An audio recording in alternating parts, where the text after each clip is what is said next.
All right, I got Danny D'Lo from the Danny D'Lo podcast YouTube channel. What's happening, Danny? What's good? What's good? Your podcast is blowing up.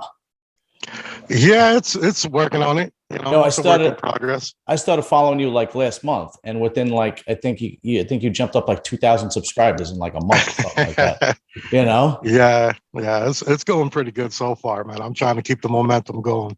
but you got a good niche. You have the bike club niche, which is pretty good. I mean, there's a few guys out there that are doing it, but not many. So you got a good niche ahead of you. I have like more of an interview variety show, and I don't come, Right.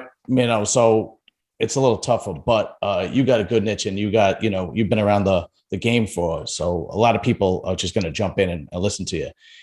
Yeah, so far it's going pretty good, man. I try to touch bases with everything too, and I try to touch bases on things that other creators don't. There's a ton of biker creators out here. There's a ton of them. There's motor bloggers, there's the MC guys, there's biker news. There's a little bit of everything out there, but I try to separate myself by talking about things that normally bikers don't talk about. Like the depression stuff, the PTSD from prisons, all kinds of stuff like that, from being on the streets.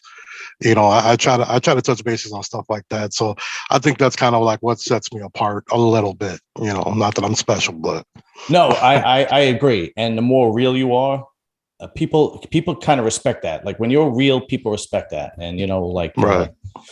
And people are like, why did you say that on your podcast? Why do you say this? Why did you say that? I'm like, because people respect transparency. Yeah. If you're gonna be fake, you're not gonna have a loyal following. Right. My My biggest thing is I'm just, it's funny. I've been asked this before on like TikTok, because my TikTok's pretty big too. But I've been asked this a lot on TikTok, like how do you talk in real life, or how are you in real life? And it's like, bro, I'm the same dude that I am right here. Yeah, that's it. Yeah. I'm the same dude always. Yeah, exactly. I mean, yeah. Sometimes people think you're fake or whatever when you put on a persona, but no, Right. it is what it is. All right, so let's jump right into it. So tell me about your background, where you grew up, what your childhood was like, so on and so forth. So I grew up on the west side of Chicago in the Humboldt Park area. I actually grew up on Armitage and Cicero, but I hung out on North Avenue and Cicero, all up and down, all over the west side. I kicked it at. And that's where I grew up from birth to, I want to say I was like 24, 25 when I moved out to Wisconsin. And, growing up in the west side, man, I was involved in all kinds of crazy stuff, the gang life, the street life, selling drugs, all that crazy crap. I was locked up many times, way too many times. Been to prison and all that, but I managed to change my life over, and trying to do something more positive nowadays. But that's basically where I grew up. Okay. So are you Hispanic or Italian? You know what? I'm neither. Oh, really? Really? That's Yeah, funny. I'm neither. I'm actually Native American mainly. Yeah, really? But I'm a little bit of everything. I'm Native. I'm Irish, Dutch, Welsh, English. I'm like everything but what I look like. Oh, all right. Yeah, that's funny because I think because of me being Native, people think that I'm Latino because I look Latino. But yeah, right. But I grew up with nothing but Latino, man. I grew up with nothing but Puerto Rican, Dominican, Mexican, okay. Belizean. Like that's what I grew up with in Humboldt Park. Okay, because back in the day, I know Cicero was mostly Italian, and then like every other neighborhood, it's like it becomes Spanish or Black. Well, and that would be Cicero, Illinois. You're talking about. Oh, like I was okay. actually in the west side of the city. I wasn't in the suburb. I was in the inner city. Oh, okay. Like people that don't know much about Chicago, Humboldt Park was, well, at least back in the 90s when I was growing up, 80s and 90s, it was literally the roughest neighborhood in Chicago.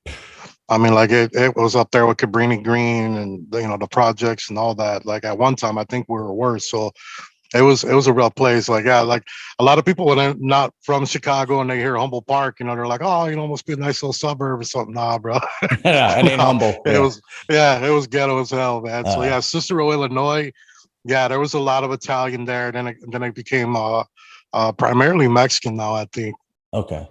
So Yeah. how old were you when you started running in the streets and gang life? Man, dude, I started way too early, man. I always tell people, I didn't have a childhood much, Hmm. because I started running the streets at like, I mean, the early ages of like 10, 11 years Wow. old. I was running the streets hanging out, I mean, yeah, I was just a baby, and I'd go home or whatever, but I'd sneak out at night and kick it with the boys and stuff. And I'd say like around 13, 12, 13 years old, that's when I started like really getting into the gang life and, started selling, started selling pot, Hmm. and it just progressed from there to bigger and, more drugs and stuff like that. I never sold heroin or nothing. I refused to Hmm. do that, but yeah, yeah, I started real early, man, really, really early. In Chicago, like it felt like, at least for me anyway, man, there was no time to be a kid, because it was really violent. It was Hmm. crazy. So you didn't have time to be a kid and play, man. It was time to go to work and be a little G on the streets and shit. Yeah, well, it seems to be that seems to be the pathway. Did you have both parents or just your mom? Yeah, yeah. That's the crazy part, man. Like there ain't no sad story here, man. And that's why I tell people, we all hear, oh well, he didn't have a father, I didn't have a dad, so that's why I turned my life to this. Man, you know what? That's a BS excuse, man. Yeah, yeah, I yeah. had I had a great mother that's still alive, thankfully. I had a great father who passed away in '01, Mhm. and they're a loving family. I have an awesome sister. My brother-in-law, he's my brother. Like, they beat me up when I was a kid to do my homework and all that stuff. Like, I had a great, caring, loving family. But I don't know, man. The streets just always called my name. I just chose to go that way. You had a wild streak in you. I don't know, man. I wouldn't say wild. That was stupid, man. I at the time when I was a kid, dude, like, I always tell people this story. I remember I was a little boy. I was sitting on a porch with some homies, and I was looking around, and I'm like, what do I want to be when I grow up? And I saw some crackheads on the corner. They're all, looking for that rock that they think they lost, but they smoked it. Mm, mm. And I'm looking at them, and I'm like, well, I definitely don't want to be those people. And I looked down in the corner, and I seen some shorties on the corner, and they're all gang banging, throwing up gang signs, bricking cars, and I'm like, they ain't gonna go nowhere. You know what I mean? Yeah, right, And then I right. saw one of the big homies, walking past that used to be a big homie, but now he's a junkie. He's a Mm, dope junkie, and he's walking past all doped out. And I'm like, I don't want to be that guy either. And then mm. I saw one of the big homies that ran the neighborhood come cruising down the block in a brand new car. At that time, it was a it was a box Chevy Caprice, and he come down the block with some nice 30s and Vogues on it, looking all pimped out. Had a bunch of girls with him, jewelry, just making big moves, doing this thing. And you know what? I just, from that day forward, man, I looked at him and I said, that's who I want to be right there. I want to be the dude with the money running the hood. And that's just the path I chose, like a dummy. God forbid you think, oh, I'm gonna go to college and be a lawyer or a doctor or a fireman or a police officer. Nah, Yeah. no, it was like Snoop Dogg. When I grow up, I want to be a gangster.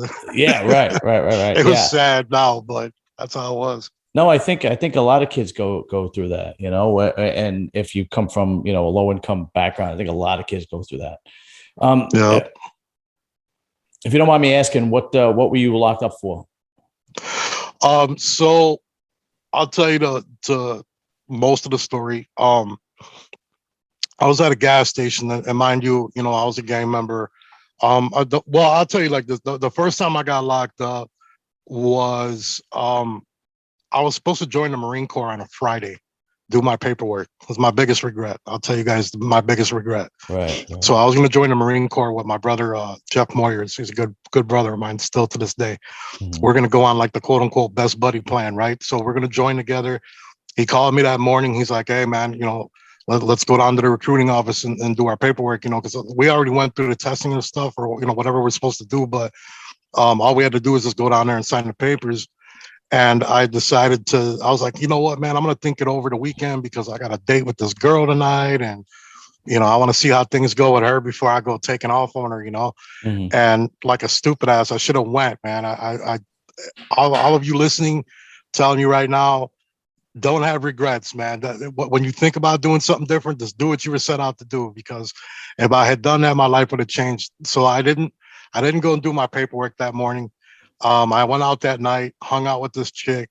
Things didn't go well with her. Didn't get lucky with her that night. So I ended up kicking it with some of the homies downtown Chicago. And we were young and dumb and stupid. We start breaking into cars, robbing people, doing all kinds of dumb stuff, and we ended up going to jail. So that was the first time I got locked up. Mhm. The thing that put me in prison was I had just copped I just copped 4 ounces of cocaine, of rock cocaine and cocaine. And I had that in my truck with me. I was at a gas station. Some dudes rolled up on me. We started gang banging. I was pumping gas in my truck. And at the time, I would always keep my door open and I had my gun right on the floor. So just in case I had to get to it right away. And these dudes rolled up. They started talking some stuff. I'm talking stuff back to them. And, we ended up exchanging gunfire. And I shot two of them. But thankfully, these guys, they never told on me, basically, even though they were questioned at the hospital and stuff. But initially, I got locked up for the shooting and for 4 ounces of rock cocaine and cocaine. Mm. How much time did you wind up doing? So here's the crazy part about this story is I was initially charged with a class X armed violence, which carried 15 to life, 15 to 30 years. Wow. My lawyer at the time, I had a very good lawyer, and I had money at the time, so I could afford a good lawyer. That's a big key when you're doing doing this kind of dumb stuff, right? So after paying my lawyer about 45 G's, he was like, look, dude, he's like, you're gonna do time. There ain't no ifs, ands, buts. You're gonna do time. But the trick is to fight this case as long as we can so that they get tired of seeing us and they'll try to drop your case down and try to give you a better plea bargain. So for 3 years, they're offering me 15 years. They're offering me 18 years. The highest they went up to was 28 years. And I refused all of them offers, obviously. Then they came back because, see, here's the thing. The court systems, they like to play tricks with you. They start off with the bare minimum and then they go up higher, higher, higher to scare you. And then they'll come back Right. like, hey, you know what? We'll give you that 15 piece again. And, most dumb people, that don't know any better, they're scared now. All right, cool. You know what? I'll take the 15, Right. but me being smarter and my lawyer being very smart and very, very educated in this field, obviously, and very experienced. He's like, no, no, no, no, we ain't taking nothing. He's like, they're getting ready to drop your case. So they ended up dropping my case down to aggravated unlawful use of a weapon and aggravated possession with intent to sell. So I went from facing 15 to 30 years in life, which I'd still be in prison right now if I had caught the maximum. I ended up getting it lowered to those uh, minor felonies. I mean, they were felonies, but smaller felonies, and I only had to do 2 years. So I Wow. got completely blessed, man. Wow. Yeah, you really And plus, did. plus the story I told the judge, which it wasn't a story. At that time, this is like the roughest time in my life. At the time in 2001, my dad had pancreatic cancer and he was dying. So I had told my lawyer, I said, look, man, I'm like, let's try to prolong this so I can bury my father. And I asked him to talk to the judge and he wouldn't talk to her. Mm. By the way, I got to give a shout out to the judge, Evelyn B. Clay out of Cook County Circuit Court. God bless you, sweetheart. I hope you hear me. She was my savior as far as I'm concerned. So in the middle of the courtroom one day, I got very frustrated and I was tired of going back and forth, and my lawyer wasn't speaking up, saying what I wanted him to say. I stood up. I went in front of the judge and everybody, and I told her, I said, listen, I said, my father's got pancreatic cancer. They gave him 1 to 2 years to live, but the doctor said realistically, we're looking at like maybe 6 months if we're lucky. I'm like, I've lived a whole life of crime. I know what I did was wrong. I know I have to pay for my crime. I get it. I respect that. It is what it is. I'm like, but all I asked the judge in the courtroom to do is to give me some leniency and give me time to bury my father. I just, once I bury my father, if you want to give me life, then go ahead. At that point, I felt like I wasn't losing nothing no more. Right. So the judge thought about it for 2 weeks because I was in trial status at the time. I came back 2 weeks later. Evelyn B. Clay, Your Honor, she said, you know what, we're going to allow you to bury your father. So no matter how long he lives, if he lives to be 10 more years, you're just going to have to go to court every 2 weeks like you are right now. Mm. But once you bury him, I'm going to give you 30 days to get your priorities straightened out with your family. And then after that, you got to be sentenced. And so she wrote that down and she did that for me. And it was cool. So in the middle of that, so now every 2 weeks, I wasn't going for my court hearing. I was basically just giving them an update on my dad. Like Mm. the judge was very concerning. Even the DA was like, they were like, how's your father doing today? Is he okay? Have they figured out anything better for him? They were really just wonderful people, man. And so my dad ended up passing away, and it was crazy. So I went to court, and I was all set to tell the judge that my dad had passed away, so we can go ahead and get the sentencing over with. The DA actually offered my lawyer a plea bargain, and that was the 2-year plea bargain, which I only had to do 6 months in the joint, because I already had some good time in. So that, I mean, yeah, that's what happened, man. Like I don't know if it was the court or the judge just felt like I needed a break because of everything I was going through or what, but um yeah, that was everything in a nutshell, man. It was very rough times for me. That's a tremendous story. That's unbelievable. But when you were in prison, uh, where did you fit in? Because you're not black, you're not Hispanic, you're not white. Where would you fit in? So I was in the Latino gang. Okay. So I rode with Latin folks. Um but it was funny too. So when I went in there, the white guys in a certain white group, they're like, "Hey, brother, how you doing, brother?" Mm-hmm. And I was from a Latino neighborhood. I was Brown Pride. So when I walked in, I was like, "Man, I ain't your brother, man. Get out of here with that racist stuff," Right, and I right, stayed right. away from them. So yeah, I rode with the Latin folks car. So I know that every prison is a little bit different. The politics are a little different. Well, when you ate dinner or whatever the case is, were you able to you only could sit with the Hispanics? Is that accurate? Um, it depends on where you're at. Okay. Thankfully for me, I'm not gonna BS. Thankfully for me, I was in Illinois. There's a prison called Vandalia Corrections, and it's a minimum facility. We always call it a minimum camp. So it really wasn't on what they call count. Like, nobody was really running any decks or nothing like that. But we did have guys who ran the decks secretly, low key. I see. Um, you basically rolled with your car though. Mhm. Now if you get into some of the maximum joints and you go out to the West Coast and stuff, then yeah, it's definitely like that. Like you sit with your people and your people only. You Mhm. don't associate with any other race. The brown sticks with brown, white sticks with white, black sticks with black. It is what it is, and it's Mhm. still like that. In Vandalia or any other prison. When politics got involved and when things, when the deck went up, then yeah, you roll with your boys. You roll with your guys. Mhm. All right. So how old were you when you got out?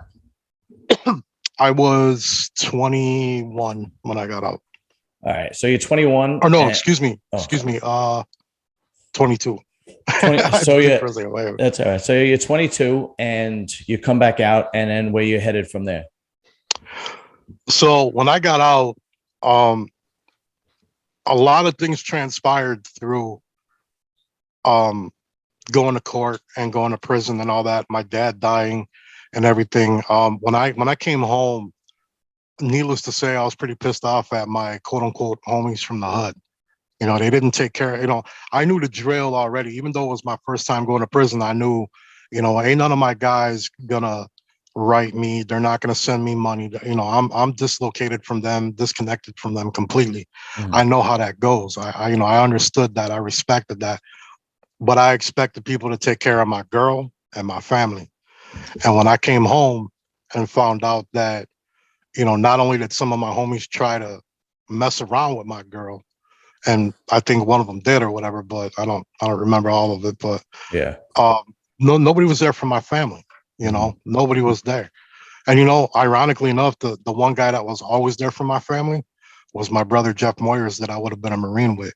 Ah, So okay. he had my back. And so when I came home, I was confused and I was angry, and now I was scared because now I had a target on my back. The police, they didn't like me no more, man. I mean, not that they ever did, but they really didn't like me because they expected me to go down for way longer. Mm. So when I came home and a couple months later, 6 months later, they were not happy. So I was already scared to leave my house and had anxiety brewing up and stuff like that, and all the stress of leaving my family at the worst time ever. Right after my father died, Mm. boom, I was gone. I left my mom at the toughest time of her life, Ugh. and my sister. So it was rough mentally and physically. So when I came home, I was angry, I was sad, I was mad, I was scared. There was all kinds of feelings going on.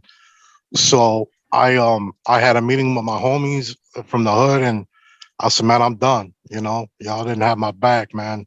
That's not cool, bro. Like, that's it. We over. So I left the gang life, and now, what people don't understand is now when you leave the gang life, all your enemies that you used to have, they come out through the woodwork because now they have no repercussions. Right. You're one man by yourself. They can come mess with you anytime they want. Hmm. So now I had everybody trying to come at me, including my own guys. So it was some scary times, man. People shooting at me and everything else out in front of my house, and it Wow. was crazy, man. But I just said, man, I wasn't sure what I was gonna do with my life. I didn't know what was gonna happen. I never expected to live to be 21 years old anyway. So everything was all a bonus to me, and it was all new to me, and I was scared and didn't know what to do. So there was a few years there that I was just walking around very lost. I didn't know what to do with myself, because everything was new to me. Hmm. I wasn't in a gang no more. I wasn't somebody anymore. I was just some dude, So Right. Right. it Right. was it Right. was some Right. rough times, man. Is that what made you move to Wisconsin? No, ironically enough, my mom is the reason why I moved to Wisconsin. She moved out here in '03, I Hmm. believe '03 or '04. And I stayed in Chicago. I had some money put aside from back in the day. Plus, I will say, one of my guys that I did some things with, for keeping my mouth shut, he made sure I was well taken care of too.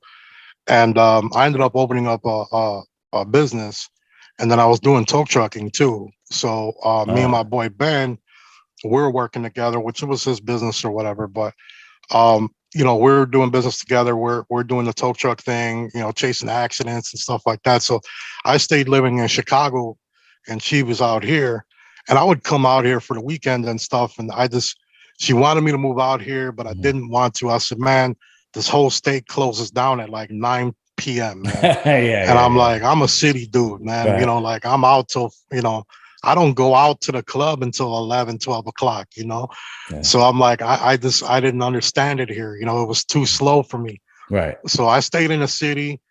And then one night, I was in the tow truck. I wasn't working with my boy Ben. I was actually in another company's truck. And my mom called me up at like 1:30 in the morning. And at that time, my mom was never up that late. Now she stays up all night. But, Hmm. back then, like she wasn't up at that kind of time. So already I was concerned. So I answered the phone. I'm like, what's up, ma? And I could hear she was very scared in her voice. And she said that she had a really bad dream. She had a dream that I was in my tow truck, I was at an accident scene. Some guys recognized me from back in the day, Hmm. and they gunned me down and they killed me. Wow. And she was like Jesus. starting to cry as she's telling me about this dream.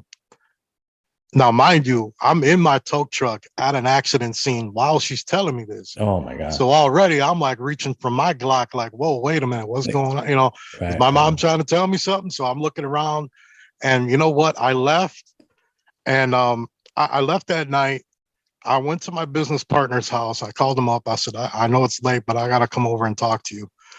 I went over to his house. I told him, I'm gonna sell you my half of the business. I'm leaving tonight. And he's like, what? And I said, yeah. So I explained to him what was going on, and he's like, hey, brother, mom needs you. It's time for me to go home, bro. That's it. And that's what I did. So I sold my half of my company that I had at the time. It was a tattoo shop. I sold that part and got my money out of that. Um, I went home. I packed my clothes and everything I could pack, and I just left the house, left everything. I came out here when my mom walked out of her room at like about 7:30 in the morning. She walked out of her room, and I had coffee made on the table for her, and she just started crying, and that's how I ended up here. I couldn't put my mom through any more worrying. I worried Right, her. right, right, right, I right. worried her whole life. I mean, and then I go to prison, and there were so many things that went down when I was in the joint. She was depressed. She got sick because of my dad dying, and I wasn't there for any of that. Mhm. So I was like, you know what, man, I gotta be there now. So Yeah. that's how I ended up here, man.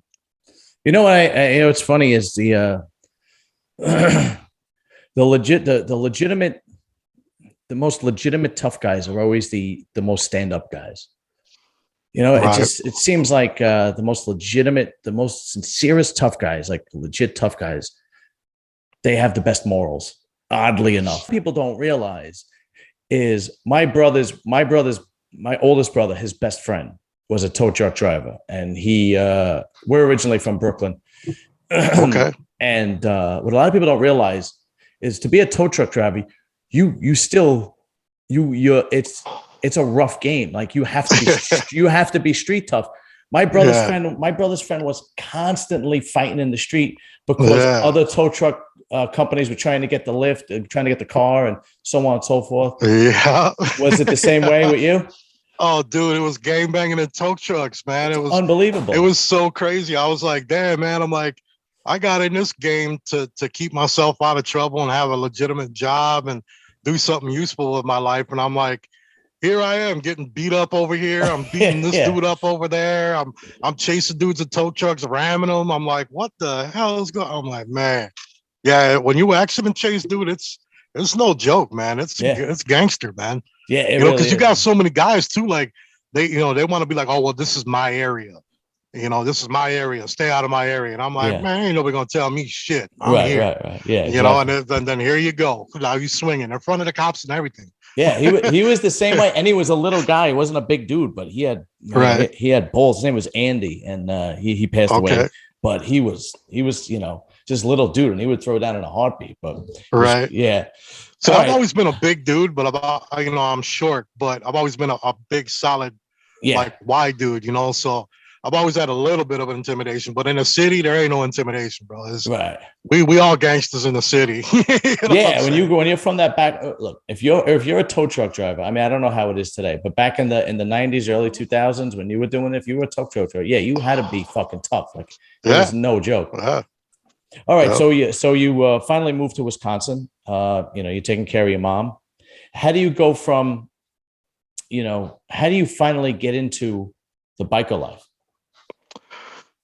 So when I was in the city, my best friend, my brother, he taught me how to ride his motorcycle. He had a GSXR 600, Oh, okay. and he taught me how to ride his bike. And on the weekends, he would let me use it all the time. Mm-hmm. And I'd ride with this one and that one, and eventually I got my own bike. And I was a crotch rocket guy. That's what I did. I rode crotch rockets and stuff. I love my sport bikes. I still do actually. Yeah. So I got into that, and I loved riding. It was peaceful. It was just a great feeling, and I loved it. I still do. Mm-hmm. So when I moved to Wisconsin, I had my sport bike, and I live in the country, so there ain't a whole lot of sport bike dudes out here. That's a big city thing mainly, Yeah, I no, think. it is. You're right. Yeah, so it was all Harley guys here. So I started working the bar scenes, and I was doing security. Like I said, I've always been a big, stocky, weightlifting dude. Mm-hmm. So I started running security at like literally every bar in the town that my mom lived in. Mm-hmm. And so I was working at a bar. I was a manager there, and there was a club there. They're one of the big four, the local dominant club. And the guy who owned it, he was a member of that club. And I started hanging out with those guys Mm-hmm. and started kicking it with them. And they kind of started, teaching me their ways and stuff, which, I hate to say it this way because I hate it when people put gangs and clubs in the same thing, but it wasn't much different from the life that I've already lived. So actually, it was watered down compared to the life that I used to live. So it was cool to me. I recognized it. I felt Mhm. comfortable, and I was with like-minded people that understood when I say, hey, I got to go do this real quick. They understood why. There was no like, oh, Danny, no, you shouldn't do, Right, right, you know right, what I right. mean? Like, when you're talking with quote unquote regular people, whatever you want to say. So, Hmm. I got to be real cool with these guys. And then eventually I got my first Harley. I bought a Harley. Well, actually, it was given to me by a brother of mine because I put it together. It was all in bags and everything. It was a whole shovel head. I put the motorcycle together myself and started riding it. And then from there on in, I started riding with the guys a little bit and hanging out. And then, there was a little situation that I didn't like. So I stepped away from them guys. I stayed away.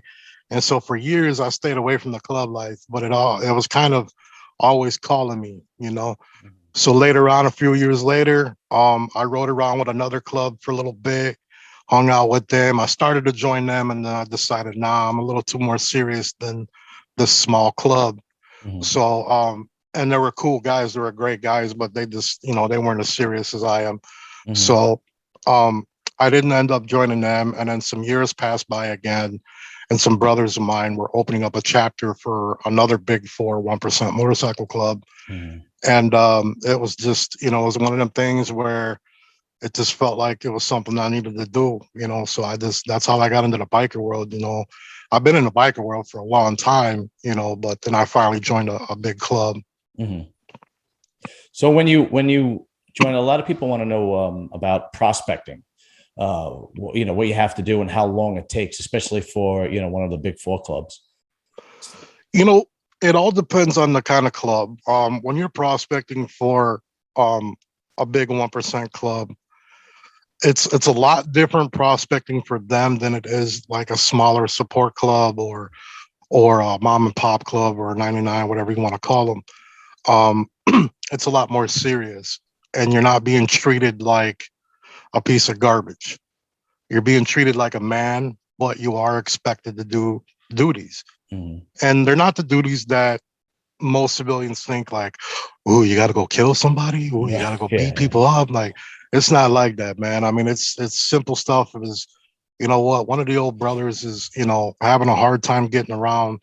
Go mow his grass, stuff like that. Go help him clean the garage up.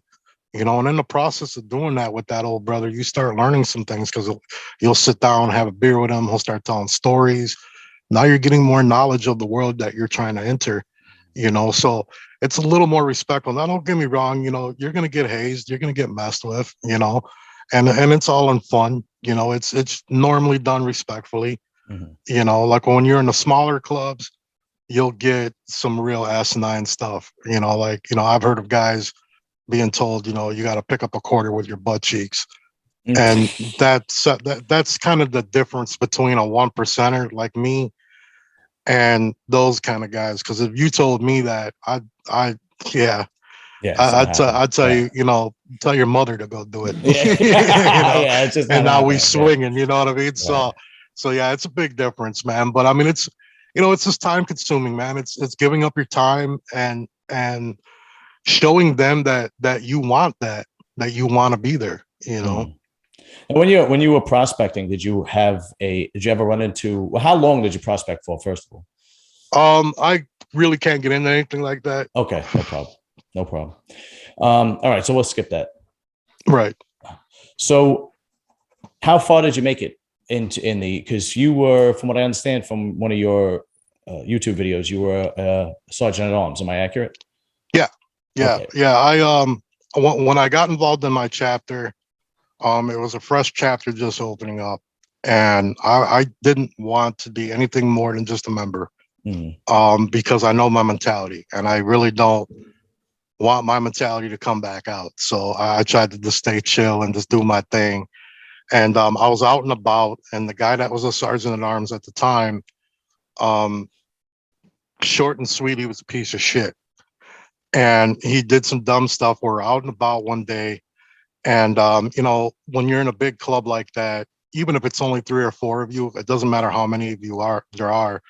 The cops are always around. You know, they're Mhm. always watching you. The minute that they see you, now they're sitting in the parking lot watching you and making phone calls. And hey, you know, these guys are over here. You know, so we were at a bar and we're standing outside having a cigarette, and the police drive through the parking lot and they waved at us. So I waved back at them. I'm like, hey, how y'all doing? You know, Mhm. there's always a mutual respect. You know, they got a job to do. Hey, you know, I've always said their job is to catch us. Our job's not to get caught. Right, You know right, what yeah, I'm yeah, yeah, saying? right, You know, even if you ain't doing nothing wrong, that's just what I always say. yeah. So I waved back at him or whatever. Well, my sergeant at arms at the time starts flipping them off, calling them pigs and all this stuff. And I was like, bro, I'm like, what are you doing, man? I'm like, we got guys with us that, you know, they can't have that kind of attention, Right. including myself. You know, I'm like, you don't, you know, people don't understand the sergeant at arms job is it's not to start shit, it's to end shit or to prevent it from even happening. I got it. So the next day I went and sat down with my P at the time and I said, yo, man, this is what went down and I'm not happy about it at all. He's lucky I didn't crack his head open right there on the street and take a Hmm. shit. Yeah. I'm like, I ain't good with it, man. I'm like, we had guys with us that, you know, may or may not have allegedly had weapons on them that they weren't supposed to have. And, you know, now we're looking at, you know, having brothers get locked up because this guy wants to be a tool. And the cops are like, oh, so you want to be that guy? All right, cool. You know, we'll give you the Right. party you trying to get into, you know? Hmm. So I wasn't happy about it. And so we sat down and they said, all right, well, then why don't you take over?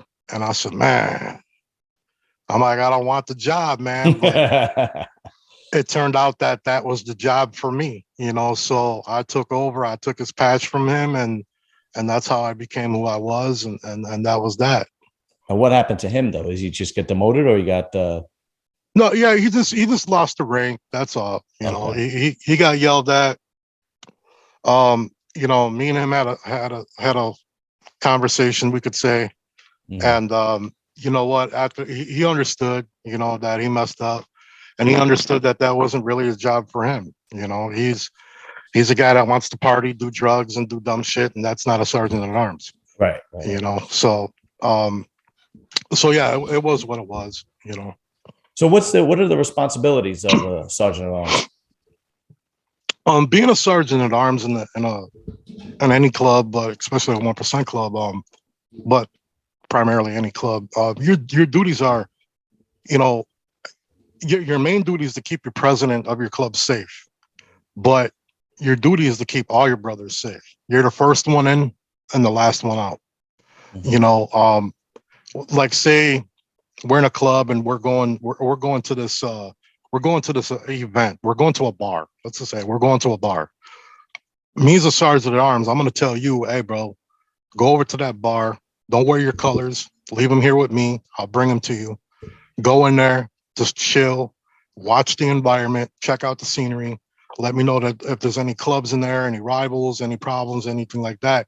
So that way, there we got a heads up before we come. So we're not walking into a trap or a problem. So, you know, then we walk in, you know, you go out to my bike, grab your colors real quick, and you know, you're back on. But, you know, stuff like that, you know, it's all about handling situations the best you can.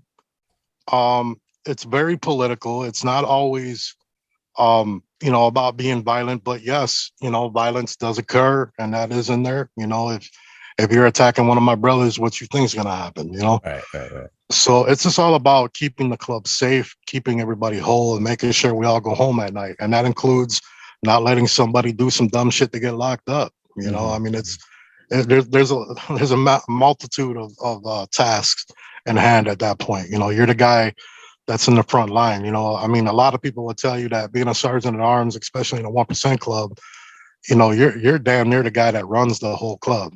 You know, Hmm. your chapter. You know, I mean, you got a president and everything, but you're the guy that really means the most because Hmm. you're the enforcer. You're the backbone of the club. You Hmm. know, Now, as far as president and vice president, what are their basic responsibilities? being president of the club is, you know, you're the guy that runs the show. You know, you're the final answer. You know, the VP, he's kind of, to me, he's kind of the guy that's supposed to contradict the P, keep everybody on their toes. You know, you run the club too, but you can't always agree with the president. You know, that guy's job is to not be the president's boy. You know what I mean? But obviously not cause a bunch of havoc either. You know, I mean, they're kind of similar jobs, but I really can't tell you much about being a president or VP because I have never been one.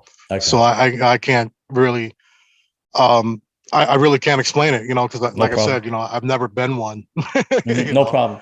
I'm going to ask you one question. You don't have to answer it if you don't want to. The 1% club that you belong to, was it Latin as well? Was it Latino as well? Or it was all encompassing, or it was just white? It was one of the big 4 national 1% clubs. That's about all I would say on No problem. You got it. No problem. All right. So let's say you're prospecting. What are some of the things that would keep you from not getting a patch, getting a full patch? Man, there's a long list. Well, what are like the big 3 no-nos or something like that, you know? I mean, there really isn't no big 3, really. You know, it's just, you know, it can be anything, man. I mean, it depends on the club you're in. It depends on who you are. There's so many things that it depends on.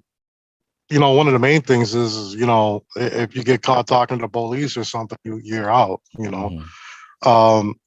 You know, if you're a drug addict, you know, you're out here doing some major drugs and acting like a piece of shit, goodbye. Right, you gotta go. I ain't got time for you. You know, if you hit your wife or you know, you treat her like a piece of garbage, you're out. You know, there's all kinds of stuff, man. Now I've heard not that doing the task you're supposed to do too. Well, you know? Yeah, right. I've heard that even if you had tried to like take the police test or the FBI test or CIA or whatever, and you got denied, even that is enough to not let you in. Is that accurate? In a lot of clubs, in most clubs, yes. Okay. Yes. Okay. You know, even if you, you know, even if you go to the police academy, you know, and you didn't become a cop, it's still kind of like, well, you were trying to be a cop at one time, so how are we supposed to know that you didn't get picked up out of the academy? Right. And now you're on some low key stuff. Okay. You know? Now, what about some of the things that get you kicked out? Like you become a full patch member and then you get kicked out. You know, there was a time where there was only a couple of reasons.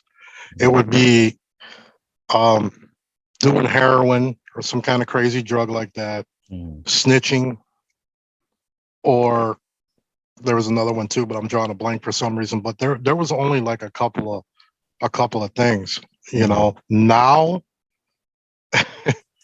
you can get thrown out of your club for so many things, for not paying your dues, really? for not paying your dues in the club, for not making it to a party, for not taking a certain ride, a mandatory ride. There's just a multitude of stuff that could get you thrown out. You know, not having your bike ready to go on update. You know, it's kind of, I don't know. To me, it's a little ridiculous on the amount of things you can get thrown out of a club. You get thrown out of a club nowadays just because you don't agree with your P or something. You know, God forbid you just stand up and you're a grown man. You know, you'll get voted out or thrown out for something, you know, made up story. So there's all kinds of crap that goes on nowadays, man. Yeah, that's yeah. So I'm gonna I have like I made like a list of patches, and if you could explain what they mean, and if you can't, or not that you can't or you won't, then we'll just skip it. Okay. So the first one is obviously the basic 3-piece patch. You know, how does that work? Well, primarily now, I mean, there's stories from back in the day, but now, you know, if you're wearing a 3-piece patch, that more or less signifies that you're a more serious club, you know. But, you know, you can be a support club, you can be a 1% club, you can be just a mom and pop club with a 3-piece. You know, you can be all kinds of things. So really it just signifies that you're in a real MC. You know, a 2-piece patch normally would be like you're more of a, and it don't necessarily mean this, by the way, but in general, it would mean that you're like you're more of a lower tier MC. You don't get involved with all the crazy stuff going on in the streets and stuff like that. And then a one piece would be like you're in a riding club or something like that. I see. I see. All right. So the top piece is the name of the club. Is that accurate? Yeah. Yeah. And Top piece would be the name of your club. The middle piece would be well, we might call it a logo, but that's your patch, whatever it may be.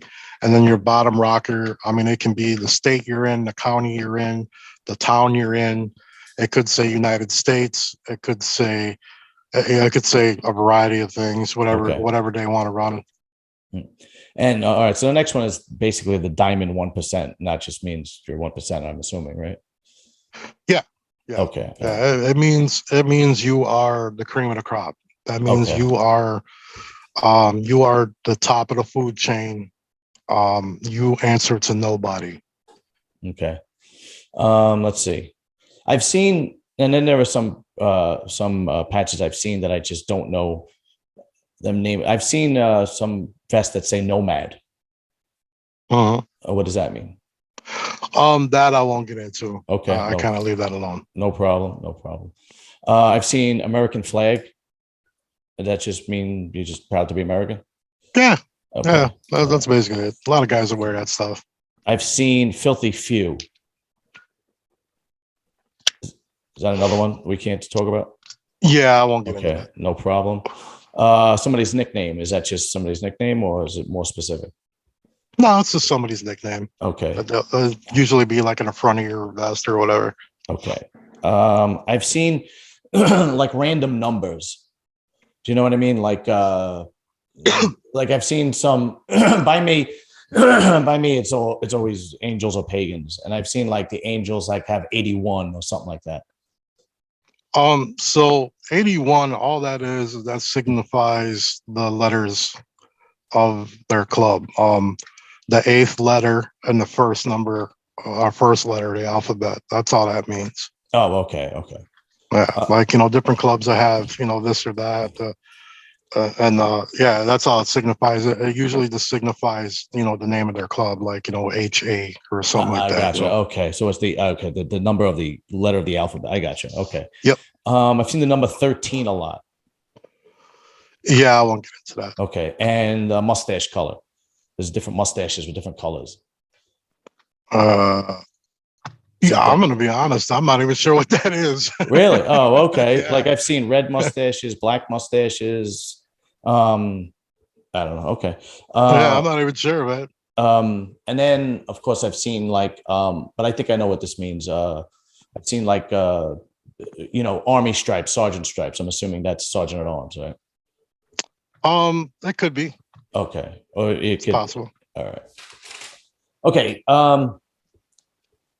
Support clubs. What like if what's the responsibility of a support club? Like if there's a small 1% club, how does somebody go about like forming a small 1% club, and what's basically their responsibilities as opposed to the larger clubs? Well, anytime you're starting up a motorcycle club, first of all, you got to get blessed with the opportunity to form your motorcycle club, to start it, and call it a club and actually have your colors on. You get blessed by a bigger diamond club. If you're there's really no such thing as you're starting a 1% club. That's one of the biggest misconceptions, at least in my area. Okay. Is guys will start up a club and, well, you know what, we're going to be 1%ers. We're going to throw a diamond on because we don't want nothing to do with all the politics. And it's like, well, number one, if you knew anything about the MC world, you would know that if you're a 1%er, you are dealing with more politics than anybody. That's just the name of the game nowadays. And for two, that diamond's got to be blessed to you by another real diamond club. Okay. So, I mean, you can put one on, but like I've said in one of my past videos on YouTube and on TikTok, you can put a 1%er diamond on. Anybody is more than welcome. It's a free country. Go right ahead. Put a 1%er diamond on your vest. But remember, you have to keep it on your vest. So I wish you luck with that. Yeah, I think everybody understands for the most part that that's a no-no unless you are a club member. So when you say you have to be blessed, is that any club, or 1% Yeah, club? Any club. any club, any Any club. If you're club. first starting up a motorcycle club and you're not like if it's just a group of guys and you're gonna start up a club because you and your brothers ride together, and Mm-hmm. you don't want to be a part of somebody else's bullshit. You want to create your own, basically. Mm-hmm. God, I don't know what's going on with my mic over here. But if you want to do stuff like that, yeah, you got to go to your local big 1% motorcycle club in your area. Try to sit down and talk to them and tell them, look, this is what we're trying to do. Mm-hmm. Present your patchwork, present your um, mission statement, stuff like that. As long as you get a meeting, that is, and tell them what you're about, what you're trying to do, your colors, all that stuff, and it's from there it's up to them. But you get blessed with the privilege of, okay, you're recognized on the MC set, Okay. and most of the time they'll want you to support them, but you don't necessarily always have to. But most of the That time they expect that. Yeah, that was my next question. How far can a non 1% club associate with a 1% club? My brother belongs to a 99% club. He just basically hangs out with his friends and gets away from his wife for the week. You know what I mean? Like it's just Right. yeah, yeah. That's what everybody does, man. Yeah, and then every once in a while, like he just goes to a party for 1% and he pays to get in, and it does donations and so on and so forth, and they Yeah. eat, and then Yeah. and then that's about it. You know, Yeah. is that the extent of it, or could there be more than that? That's mainly the extent of it. Okay, If you're a support club, they obviously want you to come around and support, show your respect. Come okay, come okay. donate a little money to the bar and come hang out. And if they like you, they'll invite you to their rides and events and stuff like that. And so I got a couple of like just curiosity questions, right? Let's say you're a sergeant at arms, and you kind of get, you kind of getting up there in age. Maybe you're getting into your late 50s, 60s, and it's like, how do you go to approach somebody like that and say, listen, man, I think, it's time to, like, think about stepping down and letting one of these young guys take over. Does that happen, or if you a sergeant at arms, that's it to the day you die? That's it. No, what normally occurs is, if you're in a club, most of the time you got voting. And every year you have elections, or every 2 years you'll have elections, whatever the time limit is.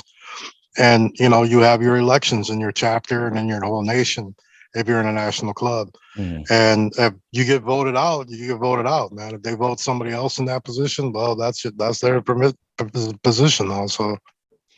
And it's for the most part, there's no hard feelings. You take it and that's it. No, yeah, no, it is what it is, man. I mean, Um, there might be hard feelings, but nobody really cares. yeah, you can't do anything about it, right? Yeah, it's like Here's a, what? here's a curiosity question, because this blew me away. I live in New Jersey now, but I grew up in New York, and for Okay. for years, I don't know, 50 years, I don't know, I want to say about 50 years, the Angels had a club on 3rd Street, and then like 2 years ago, they sold the building and moved. And I was like, really? Like that club's been there forever, Right.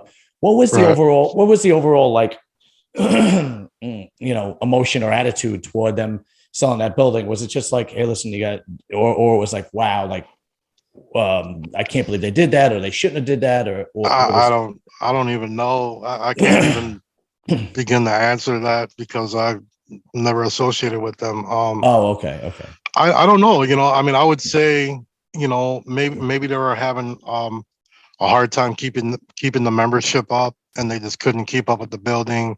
They couldn't pay for it, maybe, or maybe they just got a better deal somewhere else, or there might be another club in the area that kind of pushed them out, and they had to leave, or there Mm. could be a multitude of stories. I really don't know the story behind any Oh, of it, okay. though. Because they're in the Bronx now. They moved from Greenwich Village, 3rd Street, which was there for forever. I mean, it got to the point where it was like almost like a, tourist site. Right. You couldn't take pictures, but people would walk by and it's like, check it out. Right. And then they moved to Throgs Neck, Bronx. I don't know why or whatnot, but Yeah, I don't know either. uh, okay. So here's one thing. Like, I never really was involved with, club life. But when I grew up in Brooklyn, and then I had moved to Staten Island years later, it was mostly like Italian mafia, Okay. and the gangsters, so on and so forth. Right. So there was a lot of, I call them bubblegum gangsters, wannabes, so on and so forth. And it was just like, there was just guys that talk the talk but couldn't walk the walk. Right. Is there? I'll assume that there are similar people like that in the club life. Oh man, there's a lot. Yeah, There's a lot. and The biggest thing is especially nowadays, you get guys that they were gang members back in the day, but they weren't really made men. They were just fill-ins, they were send-offs. They never put in any work. They never did time in the joint or any of it. And now they come into the 1% world and all of a sudden they're a Billy badass. They're a tough guy, and it's like, bro, I remember you in the street. You weren't shit then. You still ain't shit. Like, okay, why are you putting that persona on? So yeah, you get a lot of that, man. You get a lot of guys that, they join these 1% clubs and they don't know what it is to be a 1%er until it's too late. So yeah, you get a lot of that. Could a legit guy be a 1%er? Like, let's say, just use me for an example. I never did any time. I'm married. I got a fucking regular job. And I just maybe I have a good friend. You and me are friends, and you're like, hey, let's hang out, whatever. And then I decide that I want to join. Is that cool, or is that possible, or no? Well, here's the biggest misconception of the public is, Mm-hmm. and this is why I do what I do. Mm-hmm. Being a 1%er doesn't mean that you did time in the prison. You're just a murdering, beast, and Yeah, you go right. around raping and pillaging communities. Like Mm-hmm. like being a 1%er ain't got nothing to do with that, man. Being a 1%er is just about, being yourself. You take no shit. You live your life a certain way and by a certain code, Mm-hmm. you know. And most 1%ers nowadays, which is why we're doing this show April 24th, 2022 at 7 p.m. on my channel. I'm Mm-hmm. gonna do a shameless plug real quick. No, it's fine. Um, Please do. the reason why we're doing this show called Peace on the Streets is it's time to look at better options because maybe back in the 50s, 40s, 50s, and 60s, guys were raunchy, they were dirty, they lived being a biker. That's what they did for a living. They worked on bikes, they rode bikes, they partied like filthy savages, and that's what they loved to do, Mm-hmm. and that's the heart and soul of this community. But nowadays, dude, you got 1%ers in every big four national 1% motorcycle club and then some that they're union workers, they're union reps, they work for the railroad. Some are doctors, even some are nurses. I mean, everybody has a legit job, owns their own business, has a nice home, Mm-hmm. has a family, has kids.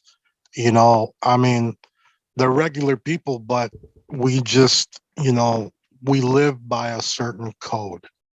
Like most people, like, I mean, you understand it to a point because I could tell you got, that tough guy about you. You ain't no punk. You grew up kind of, the way you grew up in the Bronx, probably, and it ain't nothing nice in the Bronx either. So, You beat you know what I mean? now. It's a different story. New York is a whole different world now. What is it? Yeah. Oh my God, it's nothing but hipsters and it's unbelievable. Like what an gentrification, like neighborhoods that were real bad. It's just like Oh, white people. geez, It's unbelievable. Anyway, so go that's ahead. crazy. Yeah, But I mean, I could tell you're the type of guy, somebody talks shit to you. What are you gonna do? You're gonna call the police? You're gonna fucking call his mom? No, you're gonna punch him in the face. right, You know, right. that's how we live. And most people look at us like, oh my God, you're so violent, you're so vulgar. Man, I'm just me. Yeah, I don't yeah. take no shit from anybody. It don't mean I can't get my whole butt whooped. You know what I Right, mean? right, But right. it just means we live by a certain code. Honor, respect, loyalty. That's what we live by. So I it th- doesn't mean that you've been to prison or nothing. Half the guys that I've met in the 1% world never went to prison. Now, guys, those of us like myself and others that have done time in prison and guys that have done way more time than I ever could imagine doing, yeah, we kind of stuck together because we kind of look at the guys that never did time in the joint like, man, you ain't that damn much of a tough guy. You ain't never Right, went to the right, right. joint, bro. But it just means that they weren't stupid like us. Yeah, yeah, We got caught. yeah. Are there certain clubs like in the big four that are more hardcore than others? Or it's all the same? It all depends on who you ask. If you That's ask this true. guy, he'll say this club because he supports that club. You ask that guy, he'll say another club. I mean, honestly, at the end of the day, we're all the same people, man. We Okay. we all wore or wear different colors, and we all have a different set of rules in our clubs. But at the end of the day, we all want to ride our motorcycles. Hmm. We all want to hang with our brothers and have a good time. We all want to bang hot chicks. Yeah, that's the truth. You know what I'm saying? We all just want to live the same life, man. That's all we want, like I said, another shameless plug. That's the whole point of Peace on the Streets of my video is, you know, you guys ain't running drugs anymore. You're not running women anymore. You're not running guns anymore. This ain't Sons of Anarchy anymore, man. So what's the point of fighting each other if we're all the same people? Right, right, right, right, We're right, right. fighting for an imaginary line, an imaginary territory. Why? What's the point? We're losing good brothers. We're losing good sisters. We're losing. We're losing. Period. The only Hmm. people that are winning right now is the government and the police. That's the only two groups. That's the only two gangs, and they are the biggest gangs in the world. That's the only two gangs that are winning anything on the street. Yeah, At the end absolutely. of the day, we all lose because if even if I win tonight's battle between me and you, and I kill you, or vice versa, you kill me, well, one of us is going to prison. So did you really win? No, you didn't. Right, right, right, You right, know what I'm right, right. saying? Yeah, yeah, yeah. So that's the whole point of my stuff. I think to me, what's intriguing about club life is, the morals and code that you guys live by used to be every man back in the day lived by. You know what I Yep, mean? absolutely right. And now it is just like, like if you say you're gonna do something, then you do it. You have your You do it. word. Yeah, I shake your hand and we agree on yeah, it, and that's it. Um, you know, um, it's kind of like taking your medicine and just sitting and taking it if it's good for the rest of the group. Where right. today, you know, man, I don't even know my neighbors' names. I got neighbors that walk right by me, and it's like how do you expect? Like, I give you a stupid example. Okay, I'm married and we don't have any kids, but I got two big dogs. I got two big pit bulls, Okay. and somebody was walking by with another dog, and of course my dog's going crazy, right? And my wife is in the yard, and I'm at work, and my neighbor is in his yard. I would think I was working overtime, so like a Saturday or Sunday or something like that.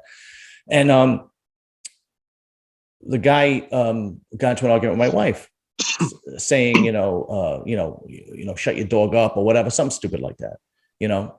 And my neighbor, witnessed the whole thing, and he didn't say anything or do anything. The guy just kept walking, but back in the day, if you lived in a neighborhood and there was No, that community, didn't happen. exactly, you know what I mean? There was community, like, and Yeah, and and I spoke to him and I said, dude, you don't have to be a tough guy. You could just say, listen, if you don't leave, I'm calling the cops.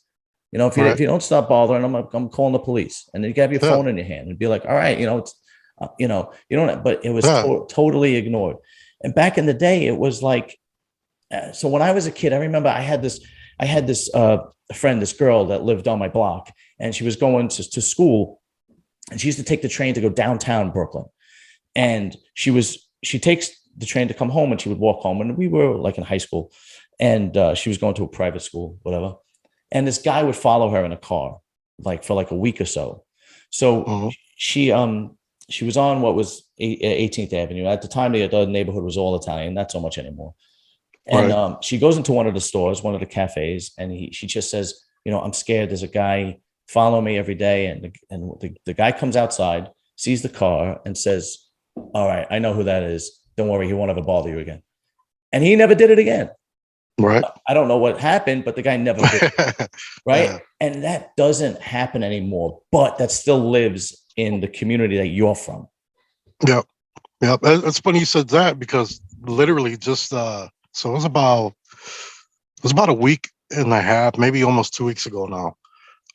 A good brother of mine, he lives up the road from me, and he called me up and he's like, "Hey, bro," he's like, "I'm at work." He's like, "Can you do me a favor?" He's like, "Go by my house and just make sure that my family's okay because there's some guy that's been lurking like every day for a week now. He's been parked by the bus stop where the kids get let off. He's in a van.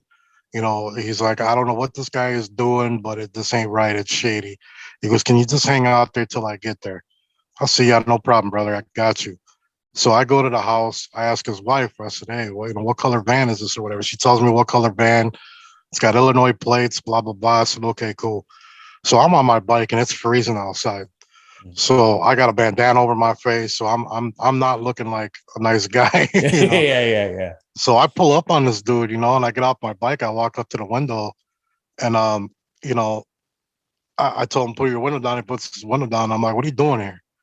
And he goes, "Oh," he goes, "Just nothing, minding my business." I said, "No, you ain't minding your fucking business no more."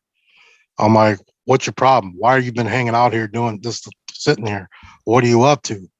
I was like, the community's kind of not feeling very safe about it, so they called me. Right, And me and this guy had some words or whatever, and needless to say, he left.